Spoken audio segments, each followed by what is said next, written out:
Part 2, Chapter 2. Breaking the Ties.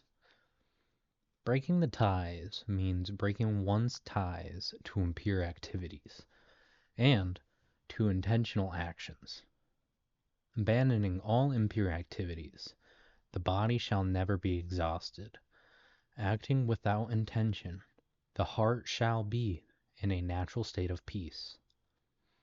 In this way, happiness and simplicity shall increase every day, while impurity and tiredness shall reduce every day. When the footprints are further from impurity, the heart becomes closer to the Tao, and which of the sublime and authentic consecrations is not realized through this path? And, the Tao Te Ching says, closing the window, shutting the door, without wearing out until the end of the body. Revealing virtue and demonstrating the power to win the help of other neighbors, coordinating visiting parties and funerals to keep social paths open,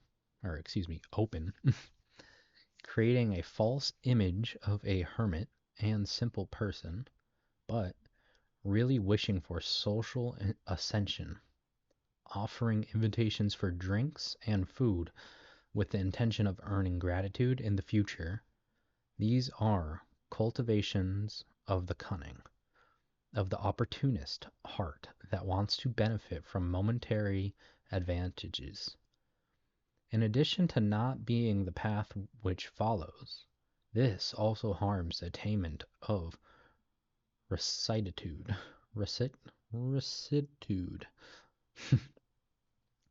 These are examples which must be eliminated.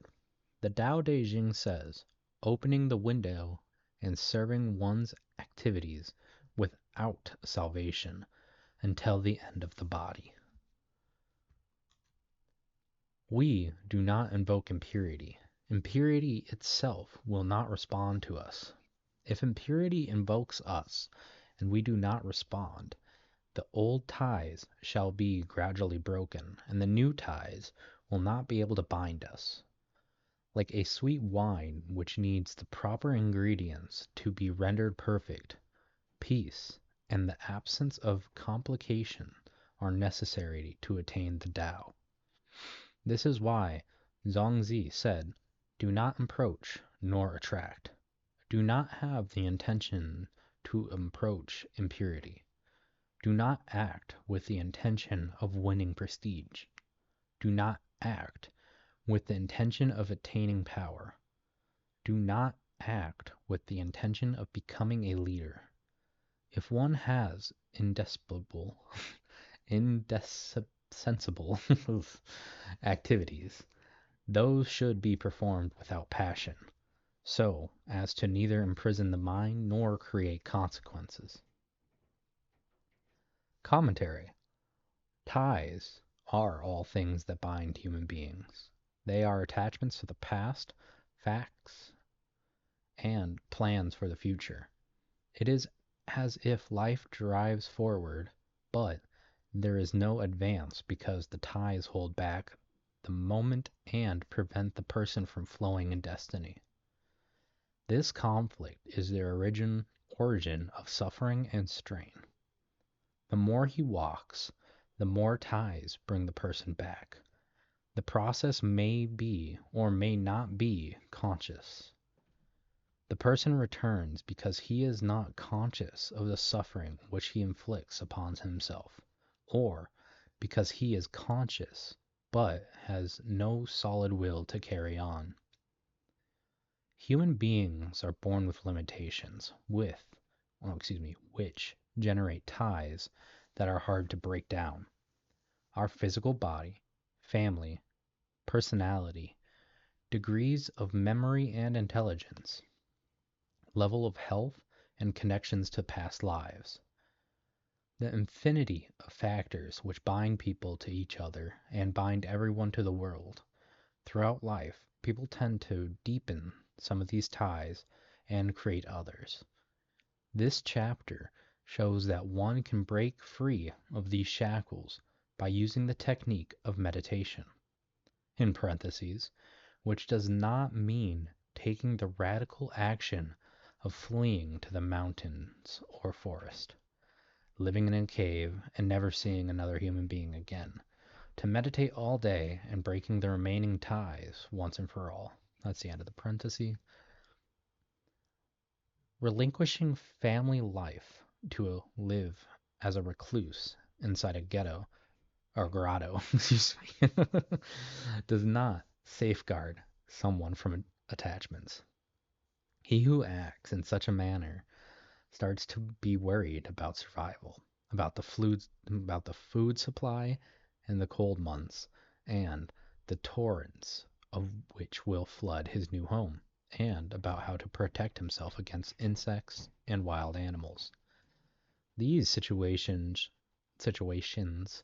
which disturb one's peace and creates more ties in the mind, ties to the mountain, to the trees, to the rain, to the snakes that live alongside him, to the mosquitoes that will bite him, and to all the manifestations of nature which make up his new way of living. This shows that there will always be some kind of bond uniting each person to the world. In all ways of life, and in such a condition, is inevitable. He must learn to experience the connections without becoming a prisoner to it, living with people and the manifestations of the universe, without trying to dominate them, nor allowing himself to be dominated by them. Thus, he must cultivate more and more naturalness and less artificiality. This behavior simplifies life, and, in order to attain it, the person needs not to become a hermit. It is not by dispersing with science, technology, or human knowledge that one encounters simplicity, nor by tearing up one's clothes to be free of excess, and from then on only using raw cotton and Franciscanska sandals, or by no longer combining one's hair, shaving one's beard, watching television, or listening to the radio, nor is it achieved by refusing to partake in any social event or recreation. These actions in themselves do not make a person simple, because true simplicity comes from within each of us. Simplifying life means cutting out unnecessary activities, and this is achieved by breaking one's ties with the world. Simplifying life is not fleeing from the conflicts. Those who flee from difficulty turn their backs on external demand and clash with destiny. This leads to increased difficulty in relations with the world and creates more ties with those involved, because they abstain from fulfilling a duty or only half fulfill it, exerting twice the effort. Both these situations are incorrect. As in the course of a river, there are times in life when it is gentler and less agitated, like a calm river flowing placidly. Then there are other times when it's more impetuous, like a river clashing down steep slopes. This comparison demonstrates that a Daoist, faced with its demands of life, should flow like a river through his destiny. He follows his course, handling and skirting obstacles with simplicity, systematically breaking his old ties and avoid creating new ones. This is what needs to be done in a simple manner, without fleeing from problems or increasing their degree of difficulty. Breaking the ties means breaking one's ties to impure activities and to intentional actions. Impure activities and intentional actions, those practiced without purifying the heart. An example of an impure activity is a person dwelling at the bank to pay a bill, feeling resentment and complaining while he waits. An example of internal action is inviting someone to a party, alleging friendship, and hiding another interest. So, paying a bill at the bank or making a mere invitation becomes impure and intentional gestures when they are companioned by complaints or concealed intentions. Unnecessary ties are thus created in the person's destiny. Paying a bill at the bank is fulfilling a social duty under the momentary conditions of that destiny, but a simple activity like this can become detrimental to a person's progress on the path when he fills his mind with impure thoughts of anger and revolt relative to his obligation and to all those involved in the matter. The same is true of the ingenuous, there we go, invitation to a party, which expresses the satisfaction of spending a few moments with a dear person. A simple gesture like this can become harmful when it contains a camouflaged intention of an undeclared interest. Friendship is based on spontaneity and impure action on intention. The person who treats others well just out of the interest of being treated well himself is not being truly affectionate. He only assumes a false position of selfish affection. When this behavior is generalized and the whole society acts in such a manner, all relations of friendship are transformed into lies. Conduct becomes mechanical, and then the interested affection ceases to be seen as an expression of falsity and is considered a natural gesture. But false affection only lasts as long as the interest exists. That is why we often see the disintegration of alliances between groups of friends that had been considered very solid. This occurs because the link that unites the people was based only on interest. And when interest ends, the base which sustains that affection dissolves with it. Master Sima says, avoid worrying oneself before beginning a task, or recriminating oneself or others after completing it. The Daoist simply performs his activity, and he reflects on it with the same simplicity. He does not give in to worry before acting, so as not to create ties with the future, and he does not turn over thoughts after completing the action, so not as to create ties with the past. Thus, he does not suffer anxiety beforehand, or recriminate himself, or boast afterwards. Nor does he blame others for any problems which may arise, or has arisen during the action. He thinks of that act as an object of reflection beforehand to define the correct attitude of rectitude to be adopted, and afterwards to discern the correct course of action practiced. By working with the expansion of the consciousness, Taoism stresses the importance of daily practice of reflection. Reflecting is directing one's light to the consciousness and being able to distinguish therein the actions and disrection which should be cultivated from those which should be transformed. This is why letting go of concerns before beginning the task and detaching oneself from the actions after its completion does not imply an absence of reflection. On the contrary, it means reflecting to access the weight of the actions on the progress of the path, and thus avoiding the creation of unnecessary ties with the momentary circumstances.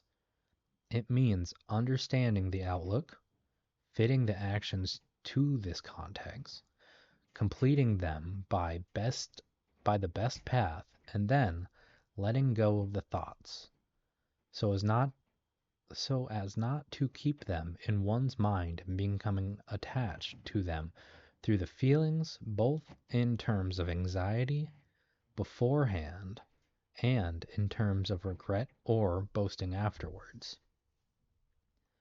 Making periodical reflection on one's attitude is an essential task in life of a follower of the Tao. At these times, the practitioner evaluates his true intentions, his lifestyle, his words, and his actions. Reflection helps the Taoist to act authentically in his relations with the world, and this conduct is part of what Master Sima calls breaking the ties. This is learning of naturalness, in which one lives each situation at the proper time.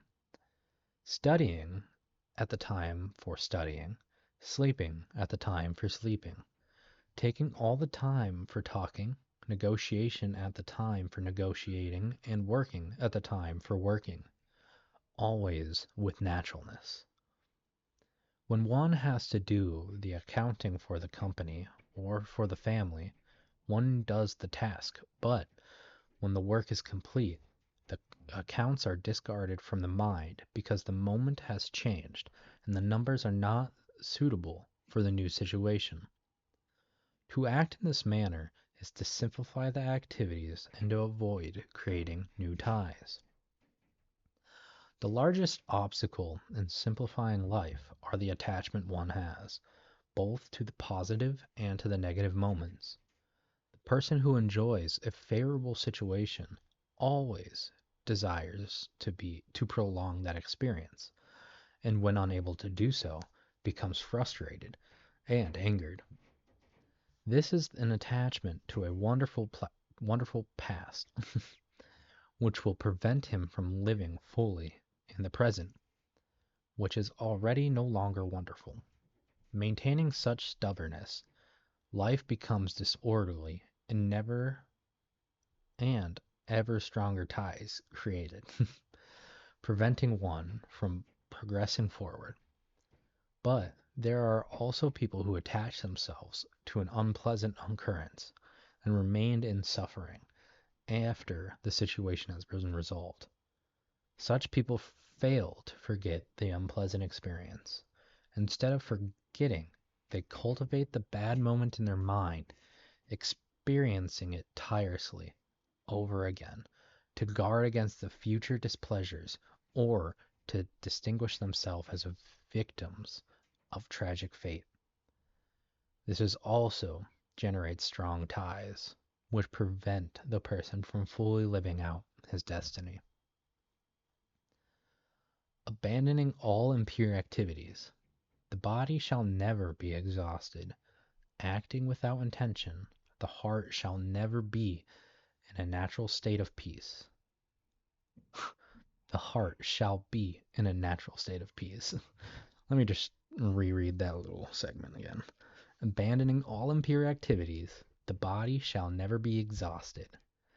Acting without intention, the heart shall be in a natural state of peace. In this way, happiness and simplicity shall increase every day, while impurity and tiredness shall reduce every day. There we go. Abandoning impure activities is fulfilling duties in a fluid manner, evading unnecessary complaints, and revolts. This prevents the wasting away of vital energy and prevents exhaustion of the body. The person who acts in this way embarks on the cycle, which spawns virtuous actions and will continuously bring happiness and simplicity to his life. And acting without intentions is to let go of intentional actions, which generate strains from worrying about their consequences.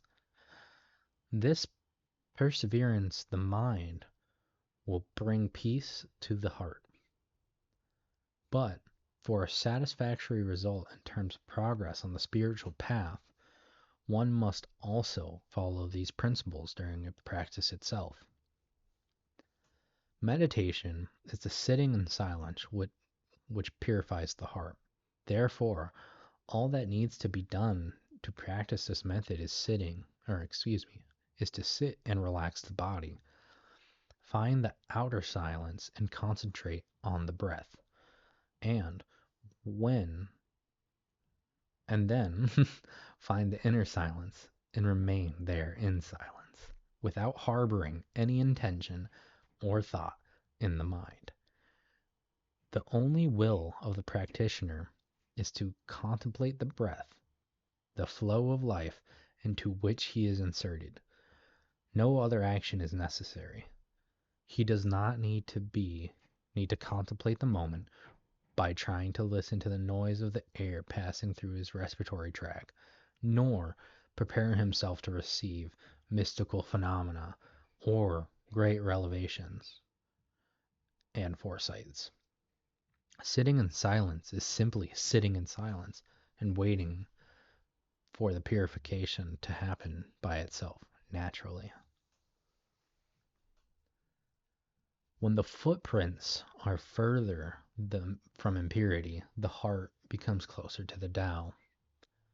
Footprints are the traces which remain in the place where the foot has trotted. And being removed from impurities is the condition for living life naturally. While advancing on the Taoist spiritual path, the practitioner leaves symbolic footprints, his behavior in the world, and his discipline in meditation.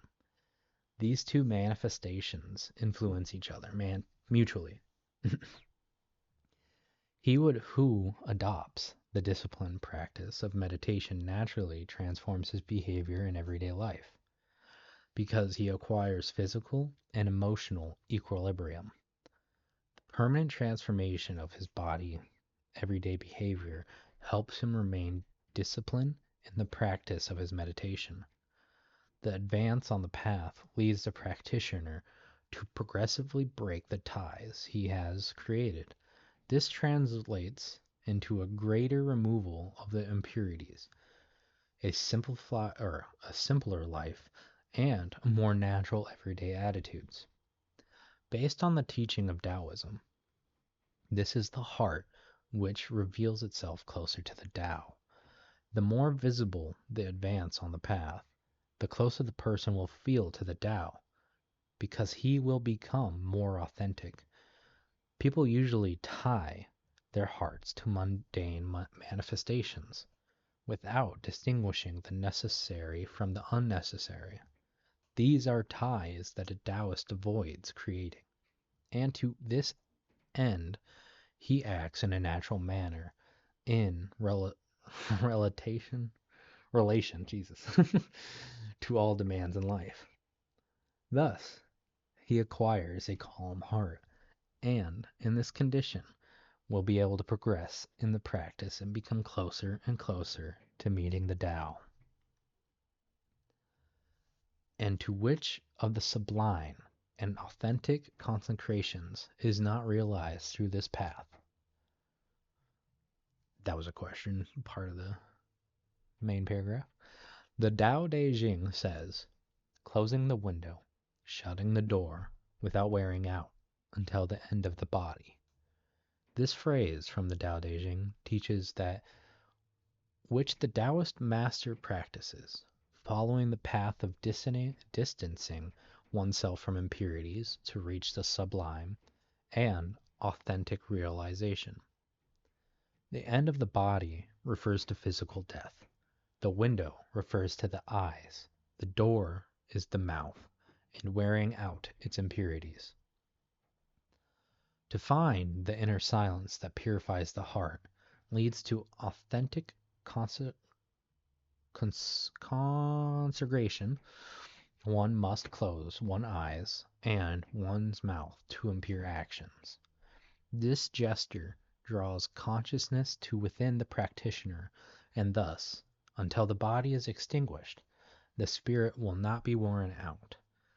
It is as if the physical body symbolizes the person's home. The windows are his eyes, and the door is his mouth. The follower who closes the window and the door of his home to impure actions avoids strain in the spiritual life until the end of his journey. Revealing virtue and demonstrating the power to win the help of one's neighbor. Quarterly visiting parties and funerals to keep social paths open, creating a false image of a hermit and simple person, but really wishing for social ascension. Offering invitations for drinks and food with the intention of earning gratitude in the future. These are cultivations of the cunning, of the opportunist heart that wants to benefit from momentary advantages. In addition to not being the path which follows this, also harms the attainment of rectitude. These are examples which must be eliminated. The Tao Te Ching says, opening the window and severing one's activities without salvation until the end of the body. Opening the window and serving, not severing, one's activities means looking into the world and placing oneself at its service. He who adopts this behavior until death fails to find salvation for the spiritual path. The passage talks about unfavorable kinds of conduct adopted in society. The cunning and opportunist person who pretends to be virtuous to show power and conquer the support of others. He attends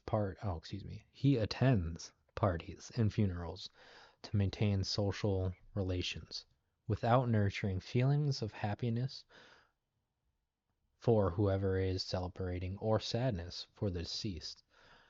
He adopts a false image of a hermit and a simple person with the sole intention of achieving social ascension, and he invites people to feast only to exploit their gratitude in the future. These actions express an absence of virtue in those who practice them. Acting in this way prevents the person from flowing in destiny and practicing the actions of rectitude. These are examples of false and intentional procedures which cannot be used as model for correct behavior. The virtuous person, on the contrary, guides his action by the rules of the pure consciousness. He shares in the happiness of the friends who invite him to the party, just as he shares in the sadness of the family of the deceased when he attends a funeral. This is the correct way to attend these events.